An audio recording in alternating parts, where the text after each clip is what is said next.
This little guy is what I call the tailored boot. There's not a kit for this. It takes very little materials.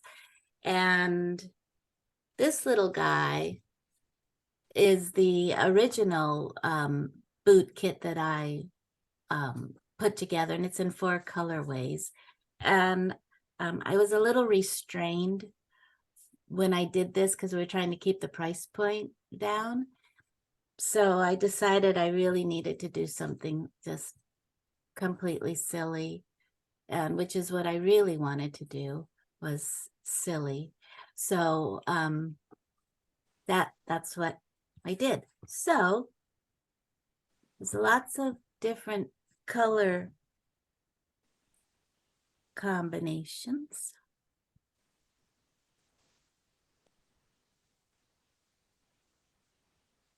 Oh, aren't they cute? All right, so I'm going to start by showing you all of the tools that we're going to need.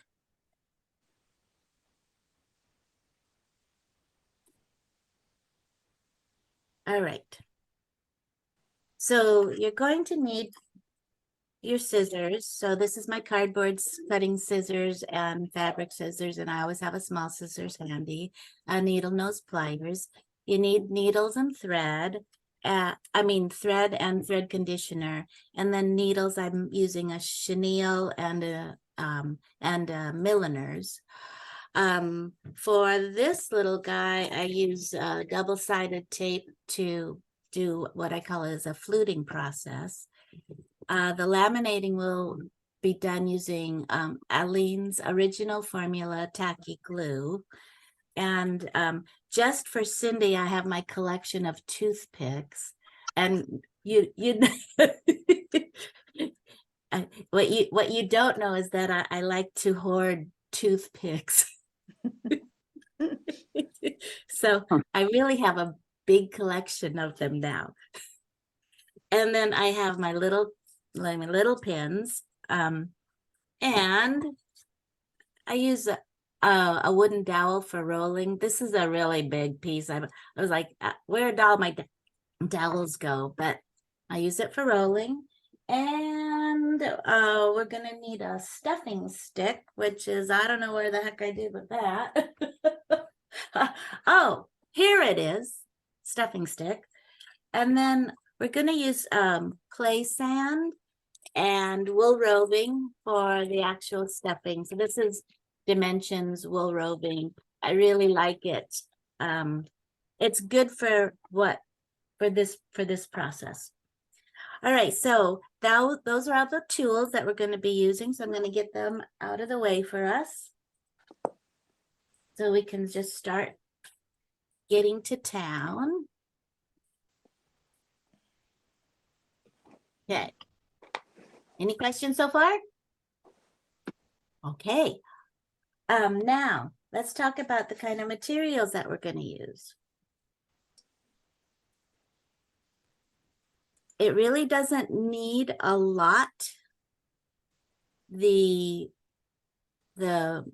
spat and pincushion can be made from our velvet.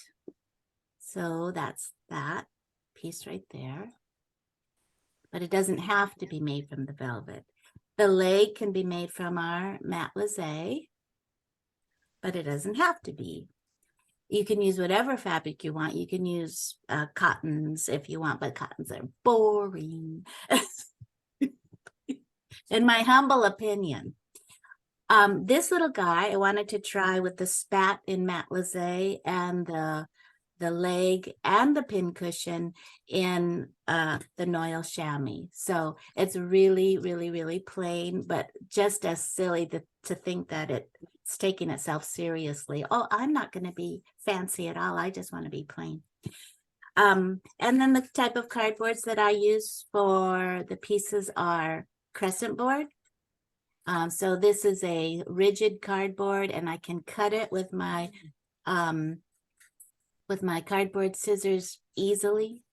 And this is called railroad board. So it's a very bendable board, and that's needed for things like the spat and the heel and stuff like that. So if you get a kit, the cardboard comes included. You can also buy the cardboard kit, which we hand cut. We don't have it die cut. Or you can cut it yourself using your own stuff. It only, if you're going to do this kind of a style, then you only need 2 small pieces of fabric. These are like 8.5 by 5.5 inch pieces. But if you want to have the leg and the pincushion matching, then you need a little bit bigger piece of fabric for the leg part. So an 8.5 by 11 is fine. All right, so those are the materials that we're going to use. And the other thing is I like to interface the leg. So this is the fusible knit interfacing, and it's applied in my usual way.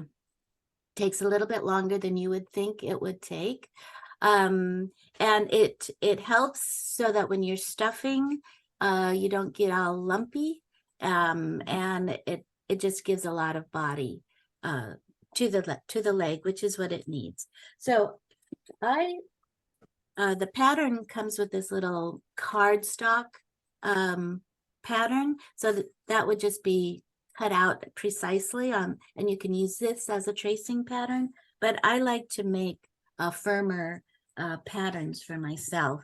And I'm just going to take and trace the pattern onto the wrong side of the interfaced fabric all the way around. So I've already done that. So nothing is cut out for the leg. And I'm just going to actually fold this in half now. And I want to make sure I have seam allowances all around. And at this point, I'm going to take this to the sewing machine so that I can sew this line here and this line here. And that's all that needs to be sewn. So I have already done that with this one piece. So now the next thing to do, and I use the 1.5 stitch length, and this is kind of a doll making technique. And it just makes a really tiny stitch because we're going to be clipping pretty close into the curves. So I'm going to trim this away, and I really just want like a generous 1/8 of an inch seam allowance.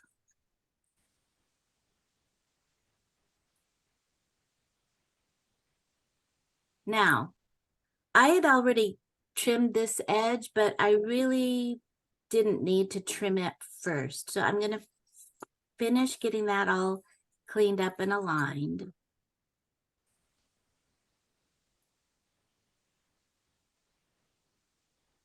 And the top edge as well. Now you can keep the scraps because you might need them. You never know. For now. And now I'm going to clip into those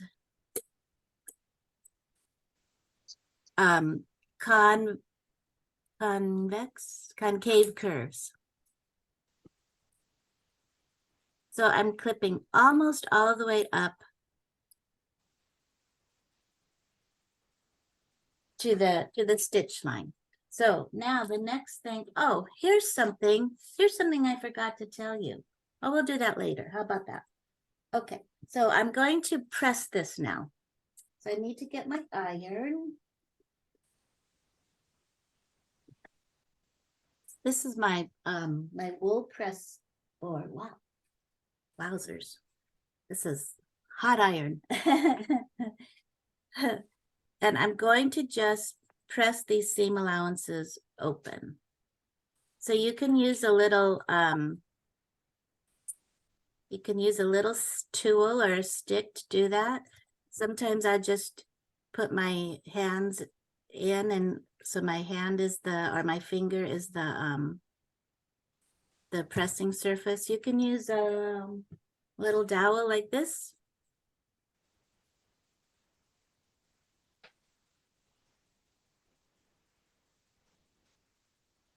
So this part is going to be take a little bit more time to demonstrate how it's done. So see how that little tool just worked okay? I think I got out of the shot a little bit. And then we're going to do this again. So this is the front seam line now. So just to use this nice little tool. It's nothing, right? Just a piece of wood.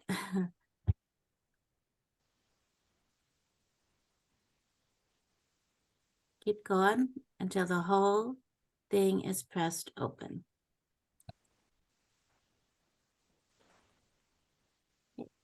And that's it. I'm going to turn this off and get it out of the way. All right. So now we're going to so this is what I have. And I'm going to turn it right side out.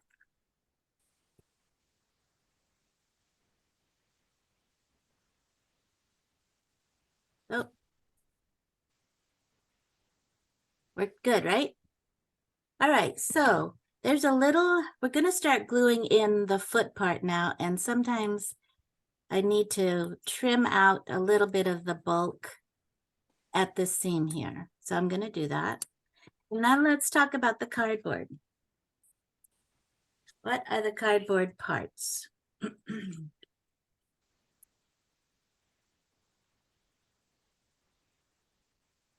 Okay, so this is the spat piece and it is laminated. So I'm going to be showing you my laminating technique.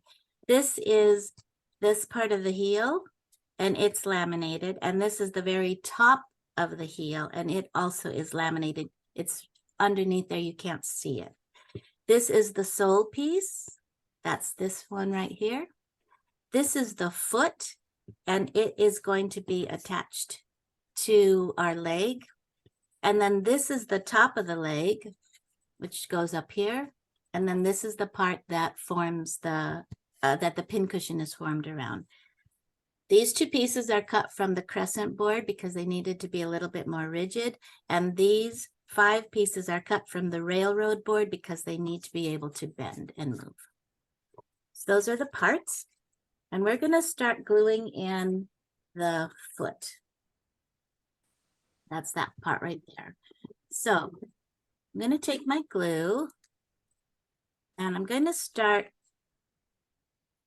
actually, I'm going to put the foot part in the cardboard and I'm going to just start putting a little bit of glue down and then bending the fabric over. So you have to just sit and let it set up, and it takes a little bit longer, especially with the noil because the noil is heavier fabric, and it has to go through multiple layers, or it has to adhere through multiple layers.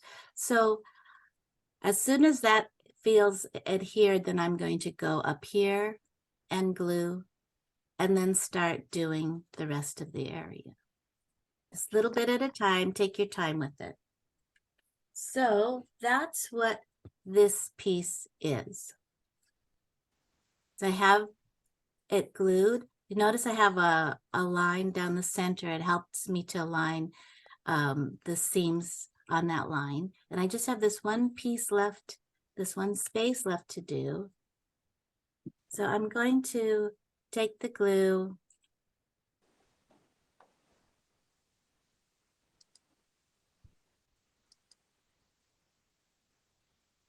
now we're just gonna kind of ease that up and over.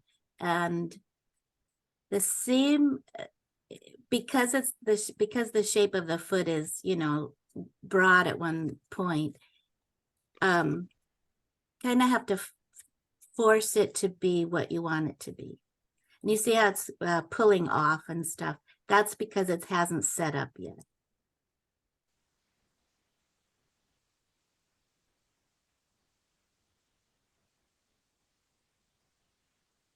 You just keep working it, working it, working it. It's getting there now. And then I do this thing that I call flip and flatten. So I have a piece of craft paper and I'm just going to press the glue down. And what that does is it helps to meld the fabric to the cardboard. I always do this thing called flip and flatten. So I would let that set up for a little bit. One thing you want to make sure that you do is to keep your hands clean when you're working with glue, because it will stain the fabric. So there it is. We're going to need this again later. All right, so now it's good enough for us to be able to start stuffing. So I like to start with the sand. And I made my little stuffing stick. So this is play sand. You get it at a hardware store. You can also use you can also find the sand at pet stores where they sell amphibians, because that sand is also clean. This is clean sand. You can also use the walnut shells in this for this one, because the foot is not used as a pincushion. Typically, I don't like using the walnut shells if it's going to be a real pincushion. So I just take and pour the sand into the little footy and start moving it into place.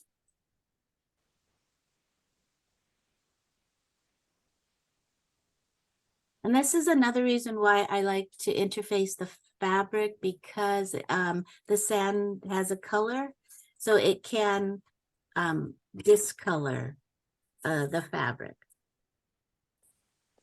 So this is a pretty lengthy process. And you see how I have some gaps going on there and there. You want to keep going and filling until it really seems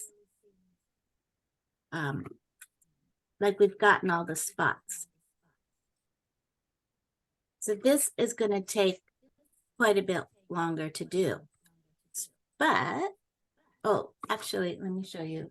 In the meantime, I will start adding in the wool roving. So I will do a combination of the wool roving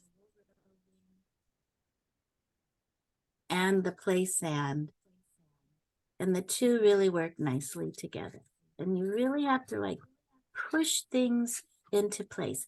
But be careful to keep this part flat. You want it to stay flat. So you can periodically put it on a flat surface and flatten it a little bit. So we just keep going and going and going until we're through completely stuffing this little guy. I'm going to put this aside for now.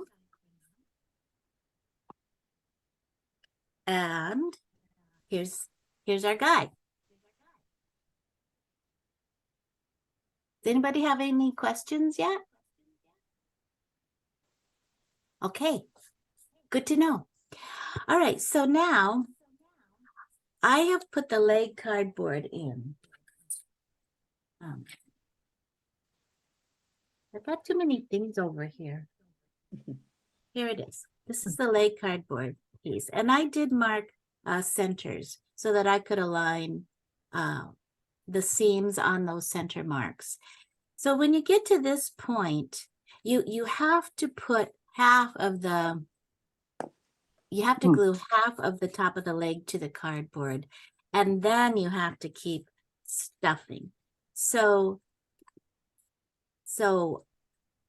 you want to just grab little bits now and push it in there till it feels really full everywhere. And once you feel confident in that, then we can go ahead and finish closing up the the top of the leg. So I'm going to let that set up for a minute. These are my wet and dry rags. I always have a wet and a dry rag handy so that I can keep my hands clean. And I also have my pant legs. So I'm good. I got it under control. Right, so now I push this down and push over. So I'm pushing down pretty hard with this finger.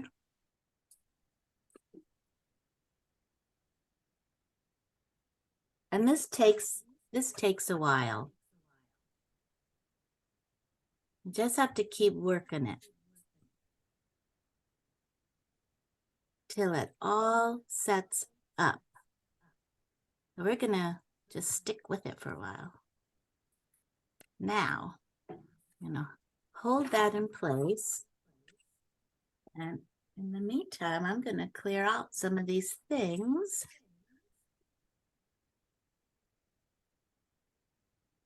So I can get my little gluing surface going. See how clever I am? Oh, excuse me a minute. Here's our gluing surface.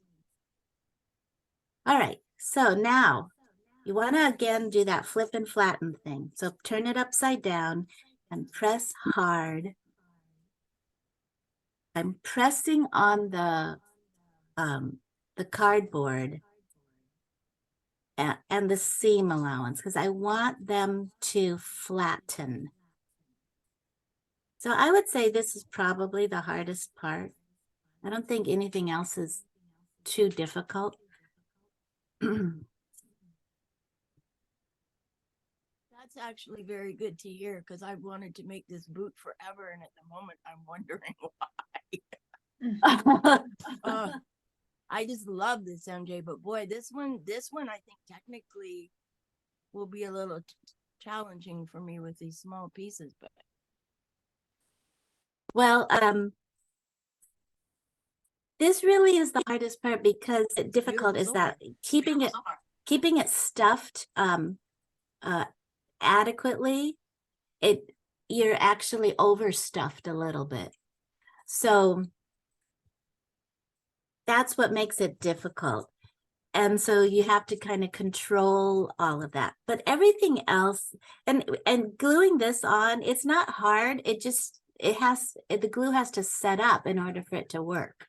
So that part, it can be a little bit tricky too. But and you want to make sure that you have that it's level. So that's another thing. But if it's not level, okay, that's all right. make the next one level. Yeah, okay, so this leg is ready to go. All right, so now we have to. Am I hearing myself? Yep. Hello. Oh, now I'm It's doing a little. All right, now we're going to do our laminating process. So that's going to be fun. All right, so these are the pieces that have to be laminated. Now pretend this was in an 8.5 by 11 piece, 8.5 by 5.5 piece of matelassé, and I tore off the pincushion strip. So on these guys, what is that? This is just keep going, just ignore it, Mom.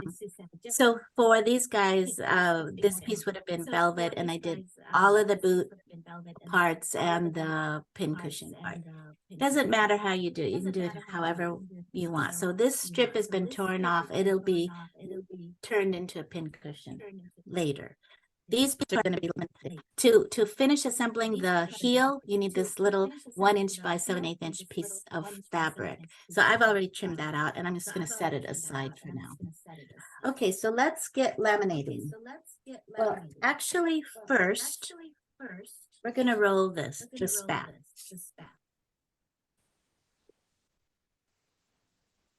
So I'm using the dowel and I'm going to roll it like so. We just want to get the initial curves going. And the reason why I want to do that is I don't want any ridges created. So it's kind of like primed to so to speak. And I want to also do that with the heel. And the heel needs a little bit smaller dowel. Want me to stop moving? Okay.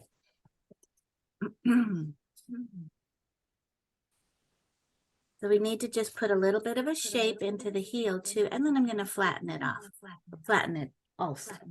So this little part has been scored so it can bend. Right. So let's laminate.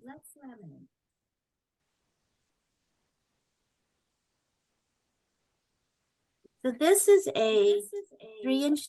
This is a 3-inch disposable paint roller. And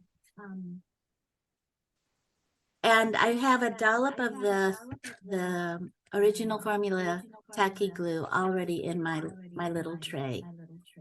And I have to say, I reuse these things over and over and over and over again. I just wash them out when I'm through with them. I reuse the trays too, and let the glue dry and then peel the glue off. So, you know, I just don't want to spend money on things like that. It's like no fun. So let's start by laminating the spat. So you take the roller and you dip it into the tacky glue, and then you drag the glue down. Notice I put the glue in the top upper portion of the tray. So what I want to do is have a thorough covering of glue on here, but I don't want it to be oofy. So I'm just going to roll some off, and you can see that it's really nice and a nice coverage. So then I'm going to roll this piece. Okay. Yeah. We're going to place the spat and then flip it over and do what I call embossing.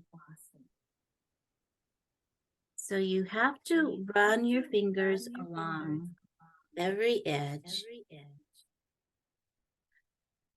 And you want to make sure that the fabric will not pull away anywhere from the edges. If it's pulling away, you have to go back in and adhere it a little bit better. But that if it's not completely adhered everywhere, you'll have an oofy result. All right, so now I'm going to laminate the heel. And I'm just going to put it in place right here, right there. Do one piece at a time.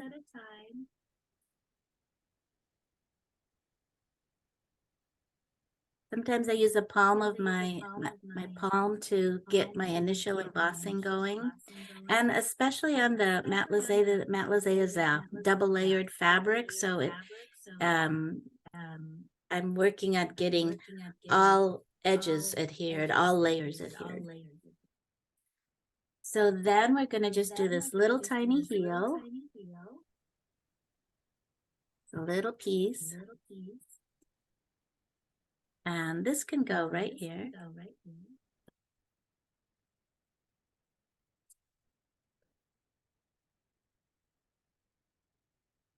What? Oh, what was it? Oh, okay. And then I'm going to do the sole.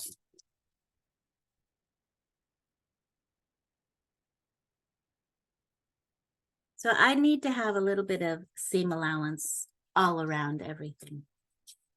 And we're going to emboss, emboss, emboss again. Okay. Set this aside for a minute. And now we're going to trim this away.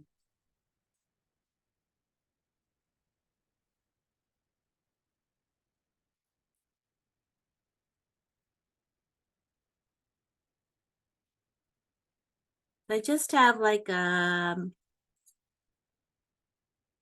scant, like a half inch to a quarter of an inch seam allowance. It just depends on where it's going to be. And I'm going to do a little clip here and set that aside for now.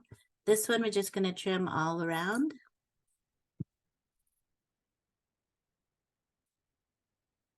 And then I'm going to clip out the bulk, because that will have a little bit of bulk there. Then we're going to do this piece, and one of these edges I'm going to do flush, and one I will not do flush. But I am going to trim out the bulk there and there and there. And then we have the sole.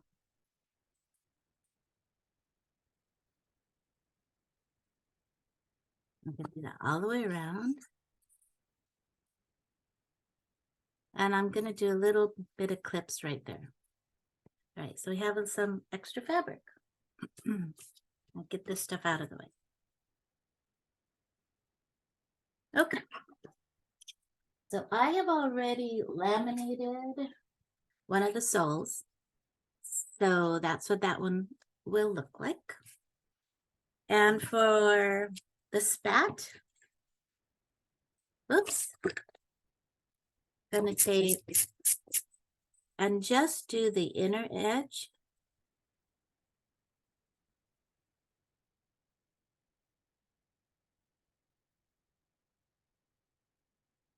So remember that I clipped into the corner right there. So now I do this wrapping process where you take your thumb from the back of the cardboard, from the back of the piece to the front of the piece.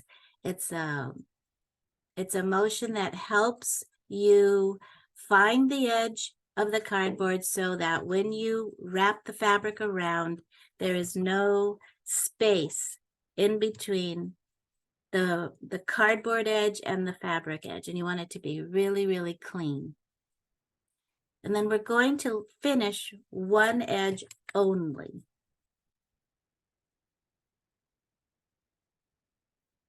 And I do my flip and flatten, always my flip and flatten. So this little bit right there, I'm just going to trim that. That's all nice and clean. So the spat is ready to go. This part we do later. Let's do the heel now. And I can just go all the way around. I like to tap at the corners and then wrap, wrap, wrap, wrap, all the way around.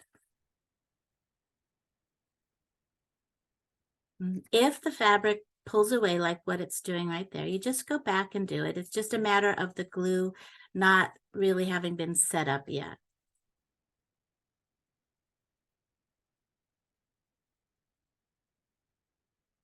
And then the flip and flatten, always the flip and flatten. And then, so there's that piece. And then we're going to do the heel. So this is a little tiny, I mean the heel, the top of the heel to close it off. Close the heel off. It's a little tiny piece. It's a little bit annoying, but it works out. And do the flip and flatten. Always flip and flatten. If you have any areas where there's a little fraying, go back in and tap with the glue. And just roll your finger over the space. Okay, so those guys are done. And I think what I'm going to do now is fold my paper over. Well, what we're going to do is roll this again. So because we had already rolled it, it's going to be really easy. And it becomes a spat.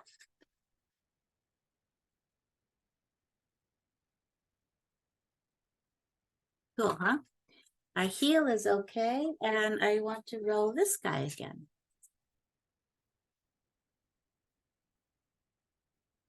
So it's ready to be assembled. So let's do that. Let's assemble this guy. So remember we had this scored. I'm going to go back and fold that on the scores.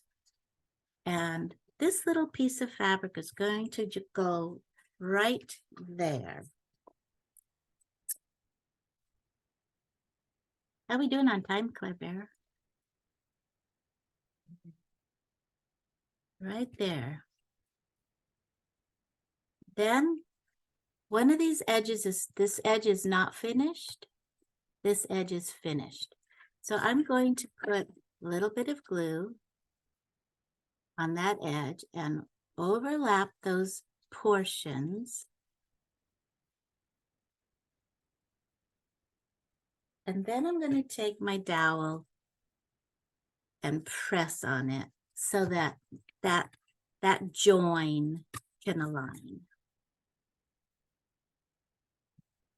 Then you can stuff this in, because this is actually the bottom of our heel. So we didn't have to do a tiny little piece of fabric, right?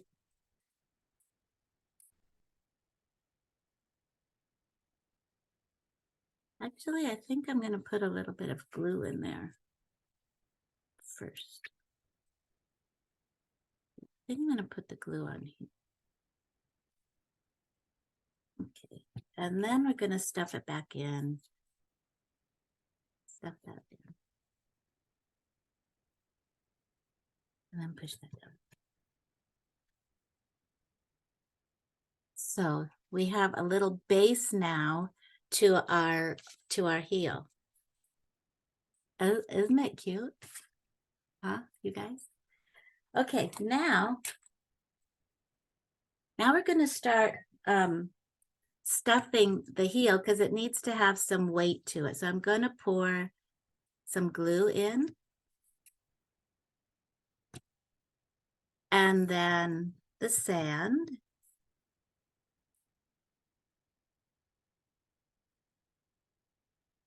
And then I'm going to take my stuffing tool and just poke in.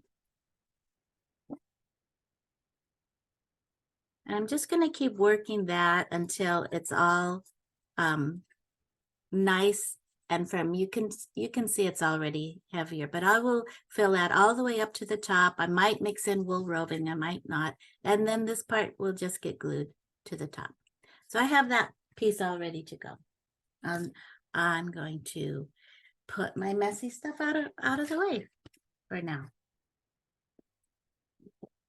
So here's the heel assembled, ready to be put onto our boot when it's finished.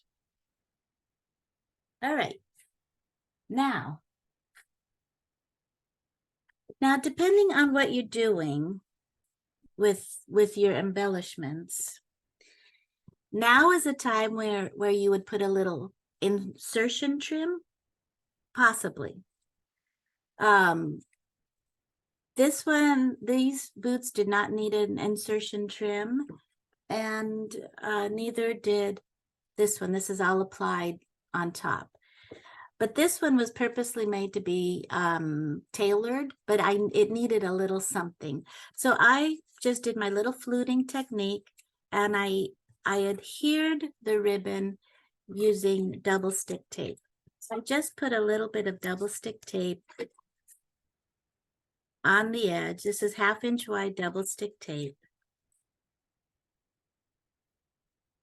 And if it's too wide, you can either trim it or fold it back.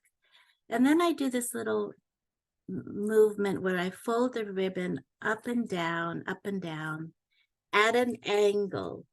It's diagonal.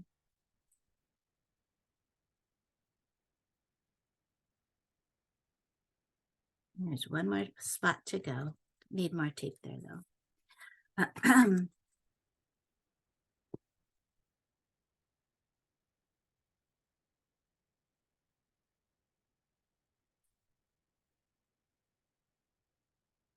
Okay. And then this can be trimmed away. And so that just makes a nice little finished edge. And this is all tone on tone, so it's not oofy in any way. And this piece now is ready to be placed onto the lathe. So in the instructions originally, I said to join these and then slip them on. And since then I've discovered that, you know, if we don't do it that way, then I can kind of get it to have a more snug fit. So I'm not joining them anymore until we get back to the back side here.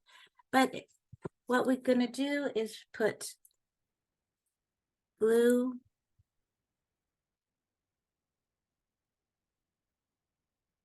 onto the spat, and then we just start aligning it in place, getting it in place. And I try to align it so that, you see the edge of the cardboard right there? It's pretty flush. And now I can just fold this back and do the same thing.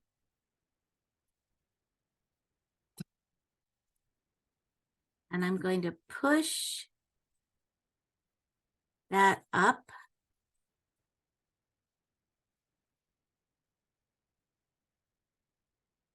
You just kind of have to hold it in place, and you can like adjust it a little bit. And if it doesn't have, if it's not a perfectly snug fit, it's okay.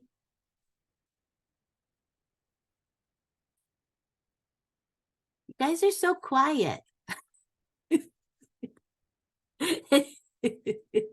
I see your face, Joyce. And then I'm going to do the same with this side.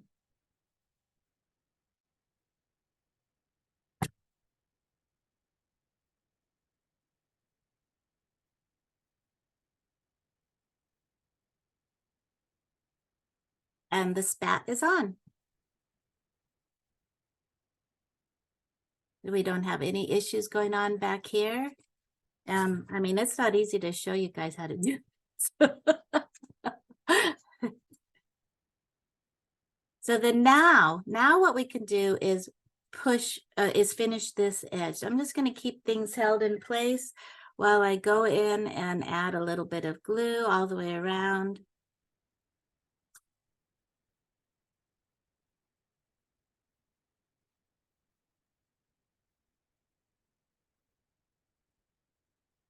And then wrap that fabric up and over onto the underside.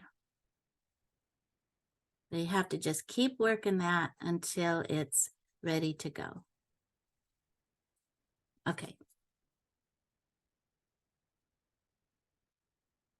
So I just kind of have to get my hands clean, and then I can keep working on it. Anybody have any questions, you guys? Okay.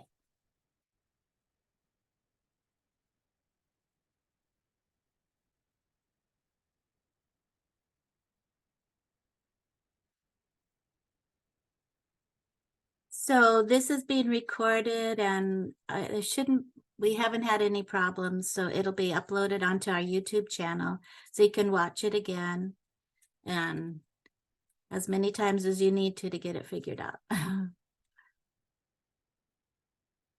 Okay, so then you remember my flip and flatten process, right? I just want to flatten, flatten, flatten. I like everything to have a nice, clean finish. And we want this, the bottom to be flat. It's just a matter of manipulating it all. But it works pretty, it's not bad, huh? Okay, now we need that sole. So the sole just gets glued underneath here like so. So if I did not put any trim on it, you see that there's a little space there that could use a little something. I mean, this one is a pretty good fit. Really, all the way around, it's a pretty good fit. But if you wanted a little insertion, then at this point, you would do the fluting if you wanted onto the sole, but you could also put any kind of trim or a lace or any kind of insertion of your choice. For these guys, I used a little tiny trim, and I applied that afterwards. And for all of these guys, I beaded the whole edge. It's beaded with beads and sequins, 11 millimeter, 15 millimeter, and 3 millimeter sequins. No, size 15 and 11 seed bead and size 3 millimeter sequin. And so you're going through cardboard a lot, so you need that needle nose pliers to almost pull each one through. So I mean that's a little bit tricky, but I did it, so you can do it. So now let's just get this in place and pretending that we're not going to add any fluting to it at all. So I'm just going to add a nice bead of glue all the way around and a little bit in the middle. And then I'm going to take my roller and do what I call feathering. I'm going to feather the glue all the way out to the outer edge and turn it around. And by doing that, I have put glue everywhere, the most important places. And it keeps the glue from oozing out. So then I'm just going to take and start placing the sole.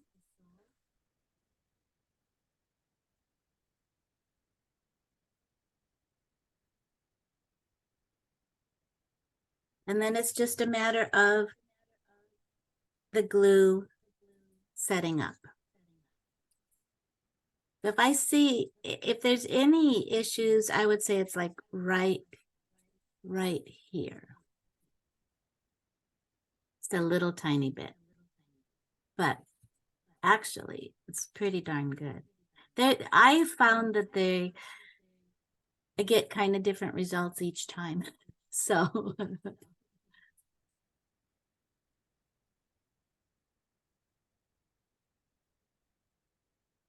and then the heel can get glued in place. I'm not going to glue it in right now, but it's just glue. All right. Now we have to get to the pincushion. The pincushion is seamed. You take a 1/4 inch seam allowance, press that open. So that's this piece right here. And I've used the Noil chamois because I wanted the leg to be fuller or longer. And I've marked the center on the other side. So then we go back to doing our little process where the seam allowance is glued to the pincushion base cardboard. And this is the crescent board, so it's firmer. We put a piece there. And I'm just going to align the pin with that mark. And you just kind of have to hold it until it's adhered. And once it's adhered, then you can finish gluing the rest in place. Just the same process as was done with the leg. I'd always do the flip and flatten, always flip and flatten. Okay, so pretend I'd gotten that all done. So here we have it. And I have started, to stuff it. So before I stuff, I will take a needle and thread and sew all the way around the upper edge. This is 4 layers of thread. So because there's a lot of stress that's involved in this particular process. So I didn't put any any sand in this one, but you can put sand in it.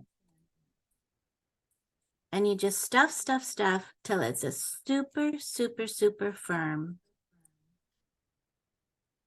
And then you can start closing up the pincushion top. Now, to get it to close nicely, you just go around again in the same direction where you had started, and you grab the tops of the folds of the gathering folds. So basically I'm stitching where I hadn't stitched before. And every time you do that, you can go around a couple of times. It helps to close up the pincushion.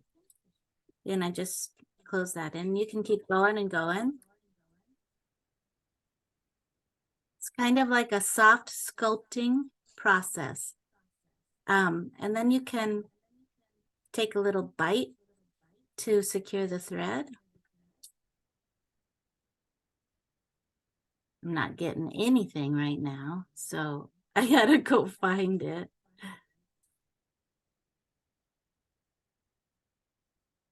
So I've just secured the thread, and now I'm just gonna lose my thread and cut it off. So there's our shoe, there's our pincushion, and that really is the whole process. So let's see. Take all my notes. As far as embellishing is concerned, this, I wanted to show you this. This is really the inspiration for this boot. I really wanted it to be crazy. This is the work of Bazia Zerzica, and she's not, I don't think she's producing anything anymore. I think she's retired. But we decided to go a little bit less crazy than that, just so that we could keep the kit price down. But then I decided I really needed to have some fun. So that's what I went with this one. So I just wanted to show you that, where my inspiration came from. And really, this is just your embellishments can be really anything you want it to be. And let's see, and for those of you who want to know what elements were involved in this, embellishing this, I have used the pointed petal technique, and I have used the prairie point technique, and I have used the prairie point folded in half technique.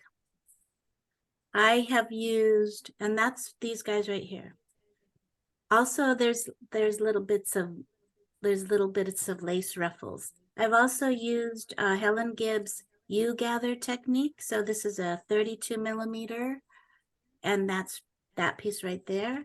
And for the top of this one, I used Helen's U-gather technique using 13 millimeter ribbon. And then for the ruffles, this is a 1.5 inch wide strip of organza that I pressed in half. It's a torn strip, and I did a U-gather, and it goes right there. And it's glued on after everything is assembled. And then the other thing as well, okay, I put a little bit of lace trim right there. I mean, you can do anything at this point that you want to do. That's the whole entire process in a nutshell.